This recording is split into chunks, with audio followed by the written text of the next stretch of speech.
Et donc, je vais partager mon écran pour vous montrer donc comment est-ce qu'on construit une fonction originale à soi pour pouvoir ensuite l'utiliser avec un code R. Je vais partager mon écran.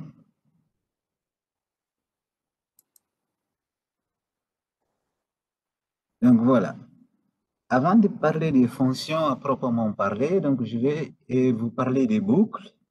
Les boucles sont assez importantes dans la mesure où elles sont utilisées souvent dans la construction des fonctions. Et donc les boucles qu'on appelle les loops, boucle loop en anglais. Donc il y en a deux essentiellement. La boucle while. Le code d'instruction sera répété tant que la condition est vraie. C'est-à-dire que tant que la condition est vraie, donc on va répéter quelque chose. Et la syntaxe de cette boucle, c'est while, entre parenthèses, condition. Ensuite, on ouvre les accolades et là, on a l'instruction. Un exemple, par exemple, ici, on va initialiser une variable i à 0. On va dire donc, tant qu'i est inférieur à 5, ça c'est la condition. J'ouvre les accolades et je mets l'instruction. Donc, i, je vais additionner à i 1. Je peux d'abord lancer ça. Ensuite, je lance ça. On voit ce que se passe ici, c'est-à-dire que nous avons 1, 2, 3, 4 jusqu'à 5. Ça veut dire qu'il a ajouté 0 plus 1, ensuite 1 plus 1, ensuite égal à 2, 2 plus 1, etc., jusqu'à 5. Donc, cette boucle-là permet de faire cela tant que cette condition est respectée, ajouter à i la valeur 1. Alors, ces types de boucles sont importantes quand on construit un code pour une fonction assez longue, par exemple, et on l'utilise donc pour l'utiliser à l'intérieur d'une fonction. Il y a une deuxième boucle for. Donc, cette boucle for-là, quand on connaît le nombre d'itérations à l'avance, on peut utiliser une boucle for. La syntaxe est for, variable vector et instruction. Ça, c'est la variable, en quelque sorte, de l'argument. Et ensuite, entre accolades, on a l'instruction. D'abord, on va créer un vecteur. Supposons un vecteur tout simple, avec des valeurs qui sont des entiers. Ensuite, j'ai dit, pour chacun des éléments à l'intérieur, pour chacun des éléments qui composent ces vecteurs-là, c'est ça, for, i représente chaque élément potentiellement. Ça correspond les indices de chacun de ces éléments-là. I in vecteur, pour chaque élément à l'intérieur du vecteur, je veux que tu ajoutes l'élément et ensuite plus 2. Et si je lance ça, qu'est-ce que nous aurons? Donc, nous aurons 3 plus 2, ça fait 5. 2 plus 2, ça fait 4, etc., etc., etc. Donc, la boucle for permet d'itérer à l'intérieur d'un vecteur, d'une liste ou d'un tableau, et ensuite faire une série d'opérations. Parcourir chaque élément d'un vecteur, d'une liste, d'un tableau, d'une matrice, ensuite faire des opérations. On peut utiliser des boucles for dans des conditions un peu plus complexes. Les exemples que je donne ici sont des exemples simples, juste pour faire comprendre à quoi servent ces deux types de boucles. Après, il y a les conditions, la condition if ou if else. If, ça veut dire si, else, sinon. Alors, ces conditions-là sont importantes aussi dans la construction des fonctions. Alors, la syntaxe est if, condition, ensuite, entre accolades de l'instruction. Par exemple, je peux utiliser cette condition-là if, j'initialise une variable à 2, Là, je lance ça.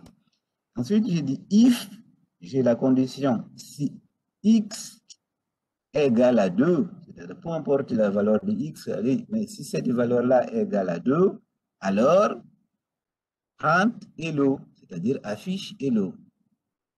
Si je fais le run de ça, voilà, il dit hello, pourquoi? Pour que ici x est égal à 2. Mais si x était égal à 3, donc il ne pouvait pas faire, il ne pouvait pas prendre, imprimer ou afficher hello. Et on peut utiliser avec la condition if et la condition else. Par exemple, si j'initialise une variable à 3, j'ai dit if si i y égale à 2, prendre hello, sinon prendre i est différent de 2.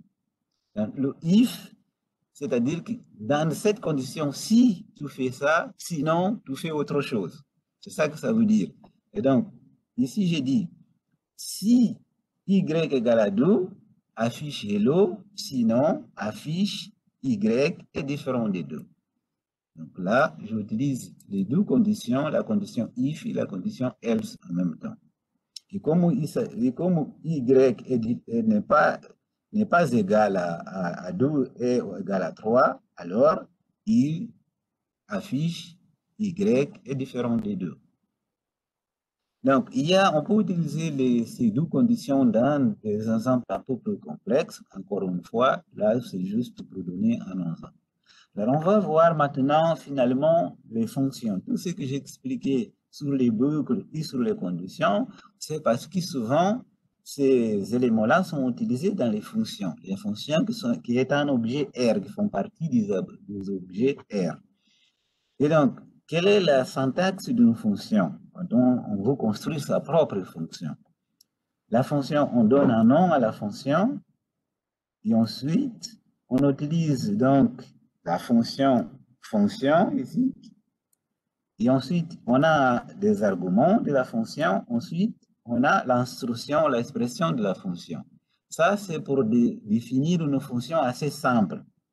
Un exemple, je peux faire une fonction qui calcule le carré d'un nombre quelconque. Donc, je donne le nom à la fonction carré.